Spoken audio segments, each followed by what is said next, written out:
today's video, let's see Class 8 History Chapter 1 When, Where and How.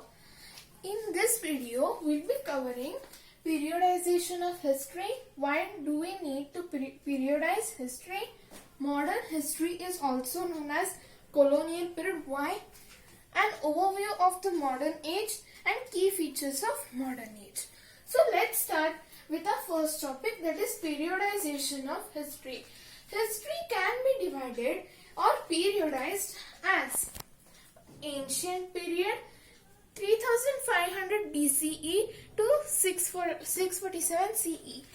BCE means before Common Era and CE means Common Era. Before Common Era was before the birth of Christ, and CE is after the birth of Christ. So ancient period is from 3500 BCE to 647 CE. So this we have studied in 6th standard about Buddha, about Gautam Buddha and other religious people. Medieval period stretches from 647 CE to 1750 CE. Medieval period we have studied in 7th standard about the new kings and kingdoms, the Mughals, the Delhi Sultanate and etc.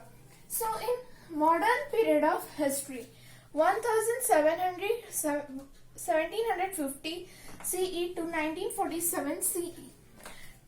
This is from the decline of the Mughal Empire to the end of British rule in India.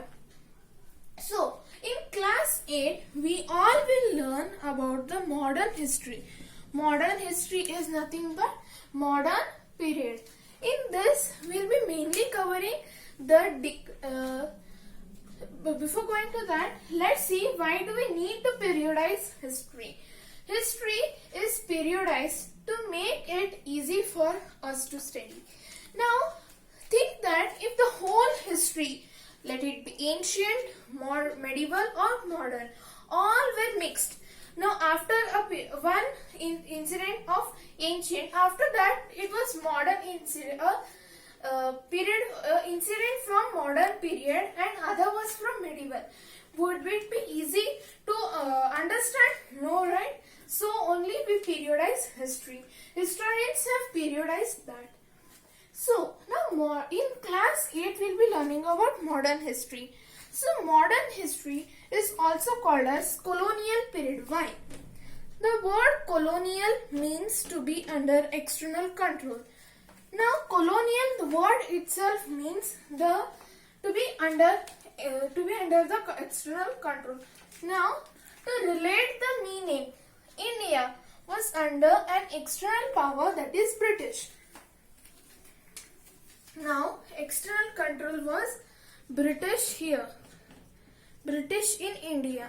So it was a colonial period of India. So only modern history is also called as colonial period. So in modern history we will see an overview of modern history here. The decline of Mughal and the quarrels between the rulers. Now rulers, which rulers? Which were the rulers of India. Rulers of India means the Rajputs, the Sikhs, there were quarrels between them.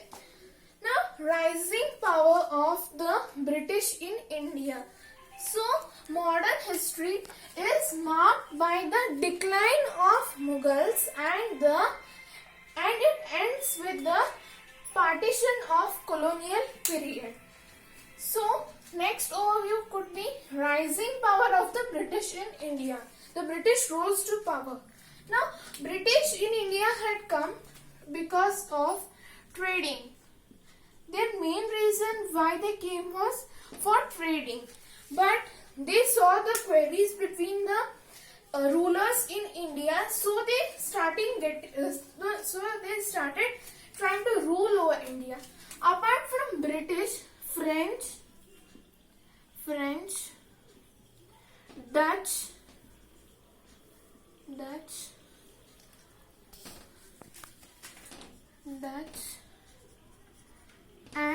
Portuguese also came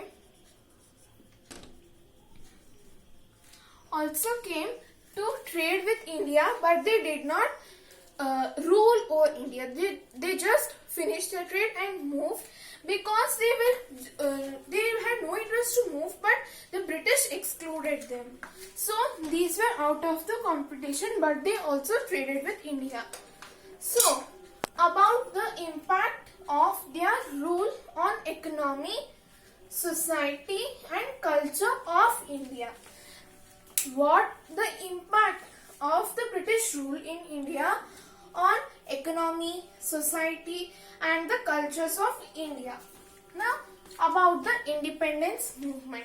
There were many independence movement by a nationalist leader. We'll be learning about them particularly in the class 8, the coming up lectures. So the partition of colonial India. After independence in 1947,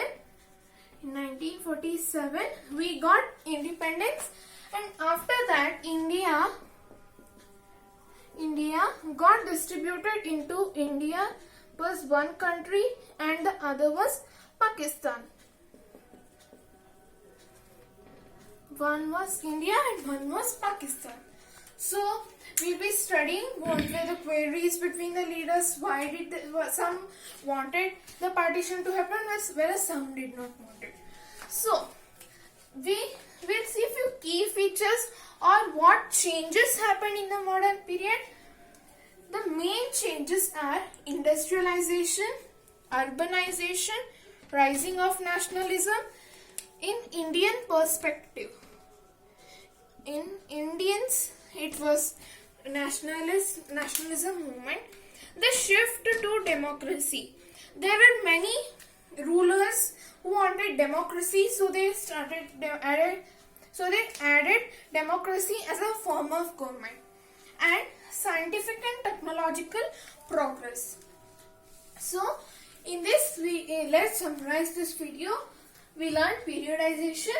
It is periodized as ancient, medieval and modern. We need to periodize history to make it easy for us to study. In class 8, we all will be studying about modern history. Why is modern history called as colonial period? The word colonial means to be under external control. To relate the meaning, India was under an external control, British. So it was colonial period. An overview. What was the overview? The decline of Mughals and quarrels between the rulers. Rising power of British. About the impact of their rule on economy, society and culture of India. About the independence movement. The partitions of colonial India. So, some key features of modern age were industrialization, urbanization, rise of nationalism, shift to democracy and scientific and technological progress. Thank you. In my next video, we'll be seeing about sources of history.